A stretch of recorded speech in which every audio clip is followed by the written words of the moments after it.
A B C বলা আছে, A by B, B by C, C by A is equal to জানতে চাইছে। A is to B is to C বলা আছে 2 3 4। তার মানে এইখান থেকে আপনাকে বুঝে নিতে হবে যে যে এর মানটা 2, বি এর মানটা 3, সি এর মানটা হচ্ছে 4।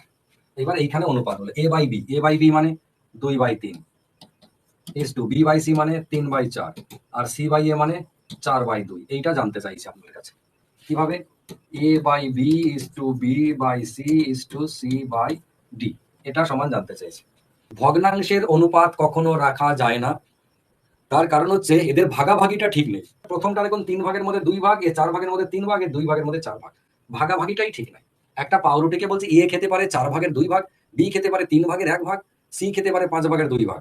তাহলে কে কতটা খেতে পারে? না, হিসেবে আনতে পারবো না, এটা হিসেব হবে না। যদি এমন বলে একটা পাউরুটিকে 10 ভাগে ভাগ করি, এ খেতে পারে 10 ভাগের 2 ভাগ, বি পারে 10 ভাগের 3 ভাগ, সি পারে 10 ভাগের 4 ভাগ, তাহলে আমরা বলতে পারি এদের অনুপাত 2:3:4।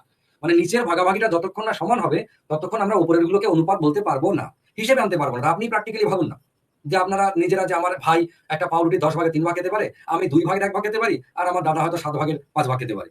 তো আদতে কে কতটা খায় কোনো হিসেব হবে না। কিন্তু যখন ভাগাভাগিটা সমান করে নেবেন, 10 ভাগে 2 ভাগও, 10 ভাগে 3 ভাগও, 10 ভাগে 4 ভাগও, বলতে পারবেন যে ও 2টো খেলে, ও 3টে খায়, ও 4টে খায়। এই যে ব্যাপারটা, এই প্র্যাকটিক্যাল অনুভবটাই আপনার এখানে কাজে লাগাতে হবে। তাহলে এই ক্ষেত্রে আপনি কি করবেন? এক্ষেত্রে রাস্তা ছোটবেলা থেকে আমরা শিখে এসেছি 2-এর 3, 3-এর 4, আর একটা হচ্ছে 4-এর 2। এটা ছিল এদের অনুপাত।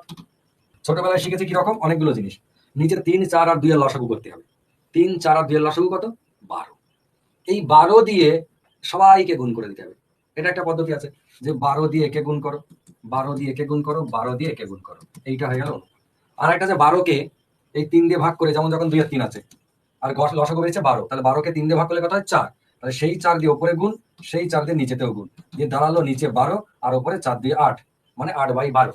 ঠিক একই রকম ভাবে যদি একে চেক করি, 3-এর 4, 4 দিয়ে 12কে ভাগ করবো, কত হয়? 3। তাহলে 3 দিয়ে নিচেও গুণ, 3 দিয়ে ওপরেও গুণ, দিয়ে দাঁড়ায় কত? 3×3=9/12।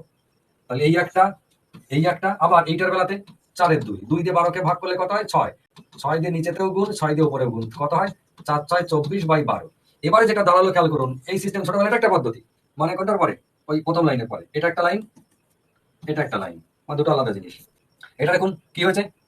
8/12, এটা 9/12, আর এটা 24/12। এইবার আমরা বলতে পারি যে 12 ভাগের মধ্যে 8 ভাগ খায় ও এ, 12 ভাগের মধ্যে 9 ভাগ খায় বি, 12 ভাগের মধ্যে 24 ভাগ খায় সি। তাহলে এবিসি এর অনুপাত কত?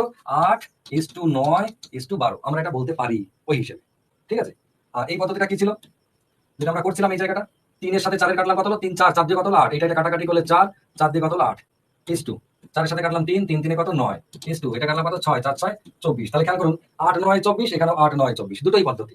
এটা একটা পদ্ধতি আর এটা একটা পদ্ধতি। আপনি যেটা খুশি অ্যাপ্লাই করতে পারেন।